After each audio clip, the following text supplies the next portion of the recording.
What's up, guys? We are hearing that right now Democrats in Congress are scrambling to try to get something done in the form of stimulus package, stimulus checks, or some type of provisions to help out the American people and to send them out right before the midterm elections.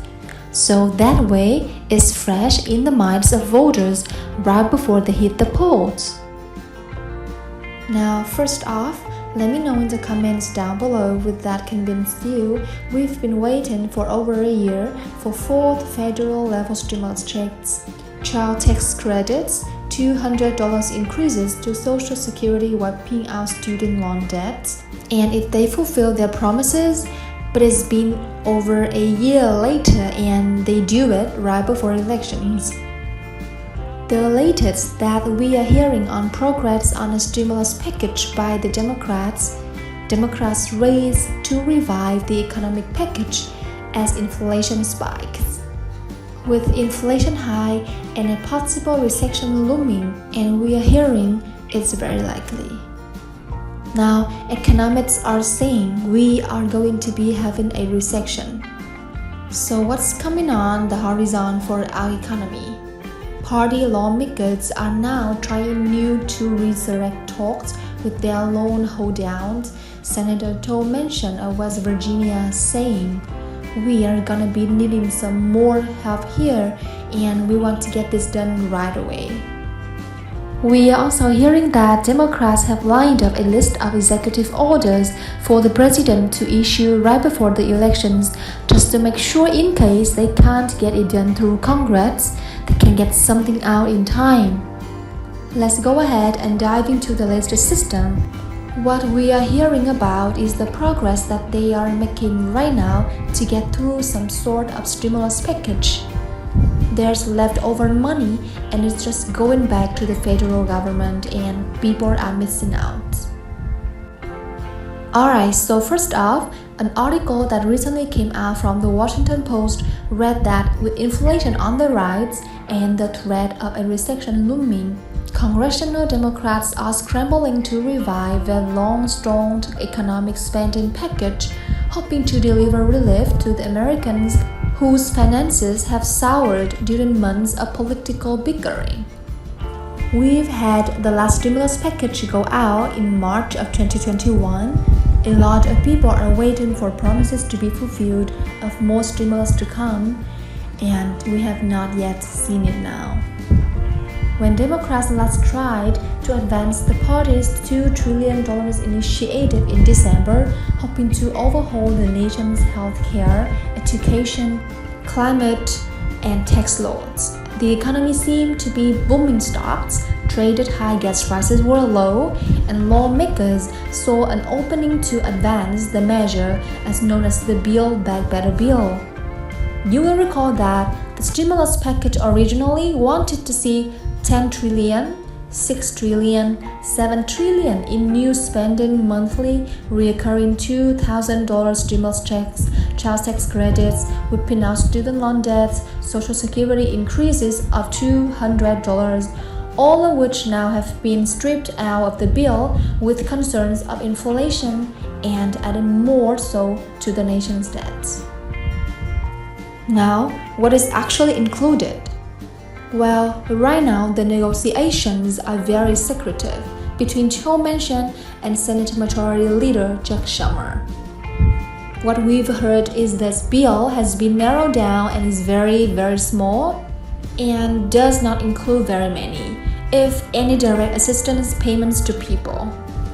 Now, once they pass this through, though, we've also going to be seeing what of those unfulfilled promises will make it to executive orders and executive actions now. Continuing on, though more than 6 months later, however, the economy has shifted considerably along with Russia's invasion of Ukraine and another resurgence of the pandemic that is hitting right now. The nation faces soaring costs of housing, gasoline, groceries, and other goods, all made worse by the specter of another downturn. That economic peril has fueled a new urgency on Capitol Hill, where Democrats hope to resolve their differences and recraft their agenda and deliver before falling on at least some of the promises that they made in the last elections for this election. So it's very likely that a lot of this is going to be unfolding this year right before those midterms. It's essential to do this because it responds to the pocketbook concerns right now. Financial concerns move to cut codes and also lay the foundation for these smarter approaches for the future, says Senator Ron Wyden. The chief obstacle remains Senator Joe Manchin, though a moderate whose opposition last year scuttled President Joe Biden's agenda. Manchin has hurdled privately and repeatedly with Senate Majority Leader Chuck Schumer in recent weeks, as Democrats labor anew to secure his must-have voted on a scaled-back bill that they hope to bring to the floor in July. And we are hearing that is taking place behind closed doors between these two individuals. Manchin has remained steadfast in his belief that the US government should spend less and rates more than others in his party have preferred. Now, increasingly, Democrats believe that they will end up with a package far smaller in scope than they had first envisioned, one focused on lowering prescription drug prices and combating climate change with spending finance through changes to tax laws that also cut the deficit. So they are saying they are going to increase taxes on the wealthiest and in corporations that should hopefully pay for all the provisions included and even more. Many of the key details are still unresolved, generating fresh discomfort among lawmakers in signs of a lingering schism. A broadly supported attempt to lower the prices of health insurance by extending subsidies under the Affordable Care Act remains at risk of falling out of the package entirely.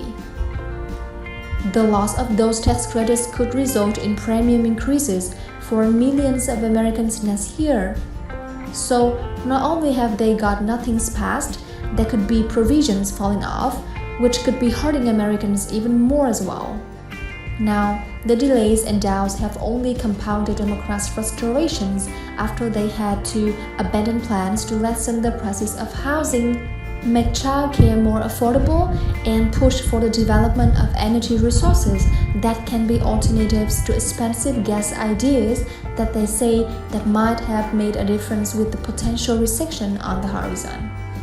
So right now, they are pushing, trying to see what they can get done, and they are very disappointed with the progress or lack thereof on this package. You know how strongly I felt about Build Back Better as we passed it. None of that has changed, said Representative Pramila Jayapal, the leader of the left-leaning Congressional Progressive Caucus. What I also know is that we desperately need to deliver on some big policies immediately. Much to my chagrin, we have one person that didn't want to vote for the deal that had been agreed to, but we need that one person. She added, "We need to pass the maximum we can pass. That's going to make a real difference for people."